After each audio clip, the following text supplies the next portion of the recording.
and that wasn't very good.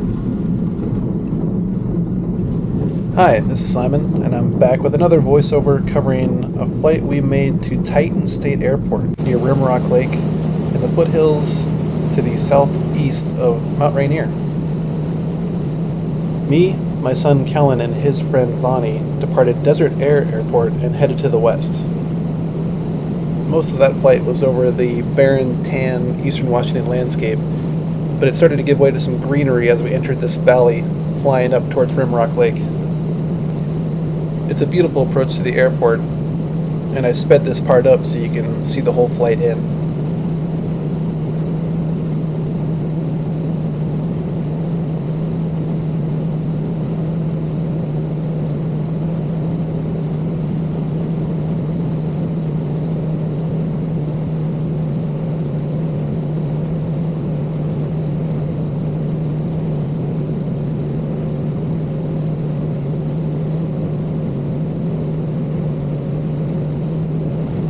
You can just now start to see Rimrock Lake up ahead between those two rock outcroppings.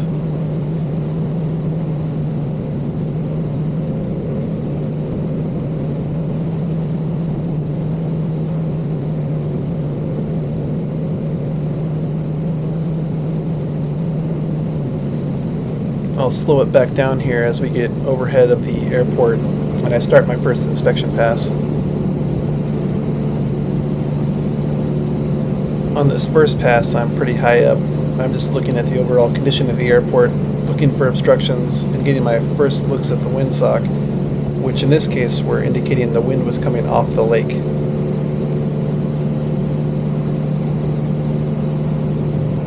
That wind direction is the opposite of what I was hoping for. I prefer to be coming in over the lake and landing on runway 2, so I decided to circle around, get lower, take a closer look, and reevaluate before making a decision.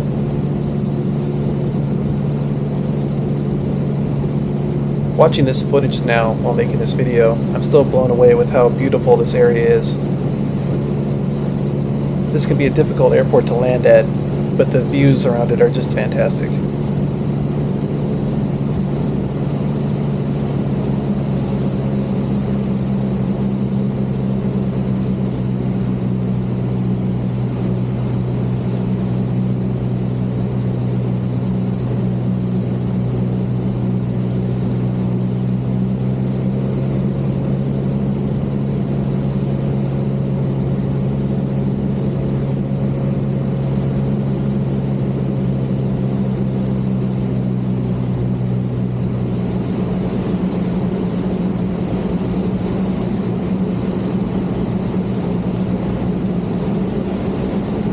As I turn onto what would be a downwind heading, you can see a couple of the terrain features in front of me that make this airport difficult to land on runway 20. Right ahead of the spinner right now is Kluchman Rock, and then off to the left is Goose Egg Mountain. And Goose Egg Mountain is just off the center line of the runway.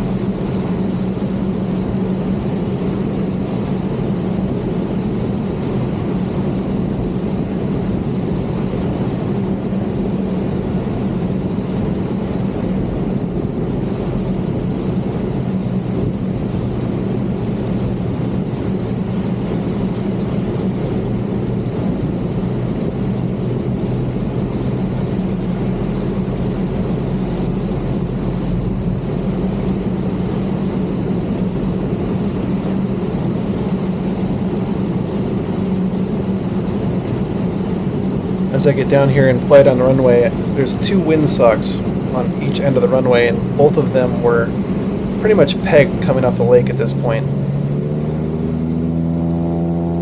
I felt that was enough indication to make me have to try and approach into runway 20. In hindsight, that was a mistake. Runway 2 has an upslope to it, and coming in over the lake would have been a much easier approach, and even with a higher ground speed, it would have been no problem to get stopped because of that upslope. The trees at the edge of the runway also do a good job of blocking the wind once you're down on the runway.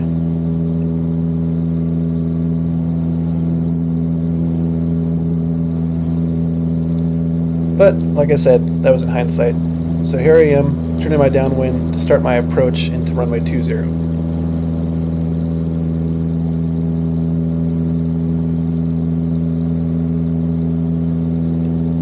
I didn't fly up to a normal pattern altitude because I knew that Kluchman Rock and Goose Egg Mountain were going to make my approach shorter than I would have liked.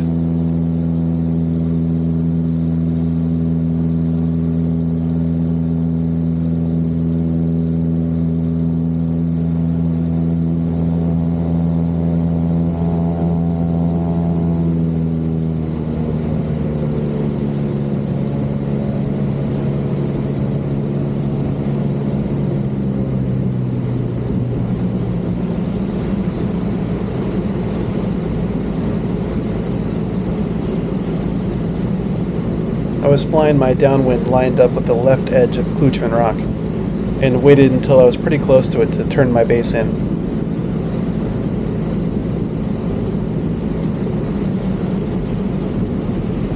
When I did turn base, I knew it wasn't going to be a squared base and then final turn, but more of a modified 45 base leg. You couldn't see the runway from where we were, but I did know that there was a highway that ran 45 degrees to the airport and then turned and paralleled the runway. So as long as you could locate that road, you could basically follow it into where the airport was. You can see one large clearing there in the distance, but that's not actually the airport. The approach end to the runway is in the clearing before that, and you can't see the runway because the trees are still on the way, so this clearing doglegs into your final approach course. At this point I knew I was a little high, so I started forward slipping the airplane to lose some altitude. I keep that slip in and basically start slipping around the corner, and then once I'm around that dogleg I can tell that I'm actually aligned with the runway. Once I could see the runway, I could tell I was good alignment and altitude wise. The problem was I had dropped the nose during the slip and was way too fast. Combine that with the runway sloping down away from me, and I floated, popped up a little bit. It's not a huge balloon, but when I came back down, I came down hard on all the main gear, and that's about the last thing you want to do on a soft field landing. I also used up way more of the runway than I would have liked.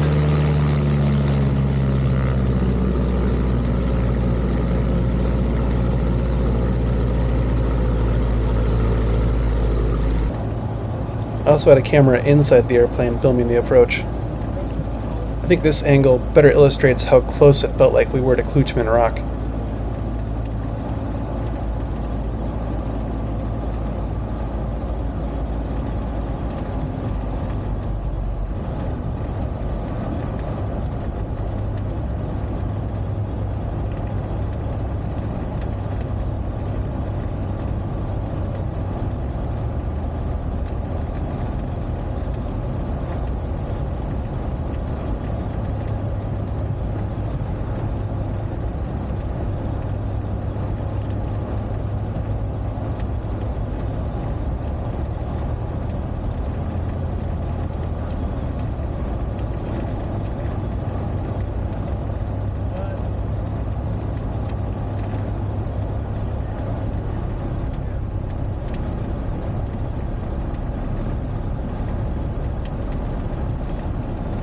I think this angle also does a better job of illustrating how little you can see the runway until you come around this dogleg.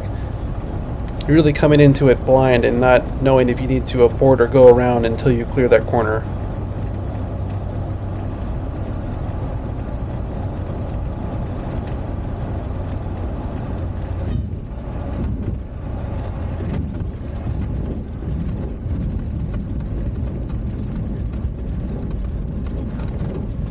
But we did make it down and safe, and once we got slowed down, we turned around, taxied back, and tied the airplane up near the midway point of the runway.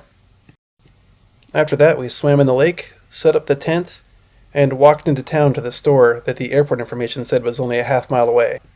That information is not correct, and shout out to Kyler for giving us a ride back to the airport, otherwise we might not have made it. After spending the night there, we got up early the next morning, packed up all of our gear, and took off.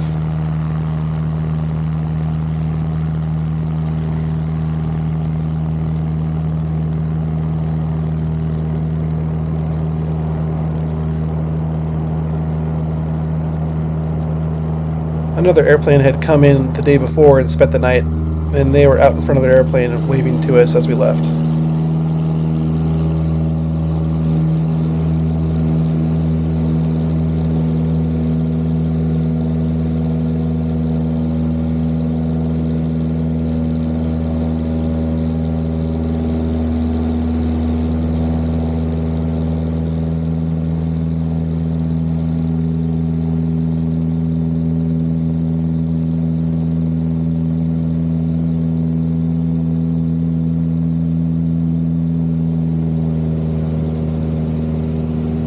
dropped the nose and reduced power a little bit to stay low and get one last good look at how beautiful the lake was on our way out.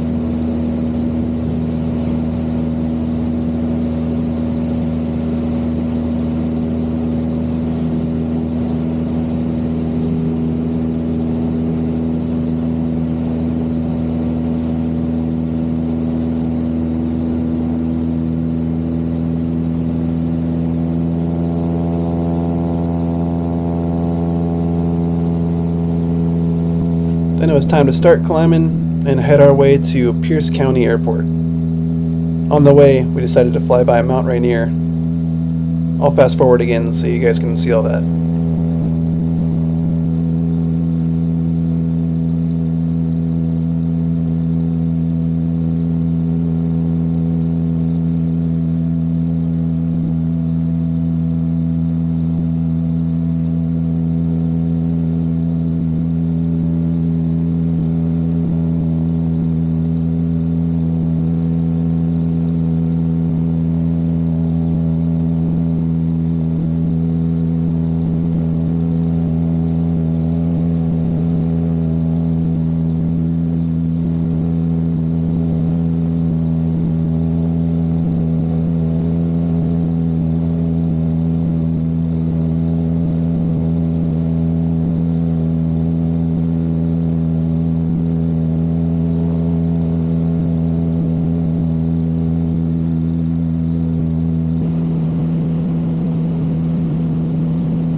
Finally, we got to Pierce County where we landed, got some breakfast, got some fuel, picked up another one of Kellen's friends, and headed home to Arlington.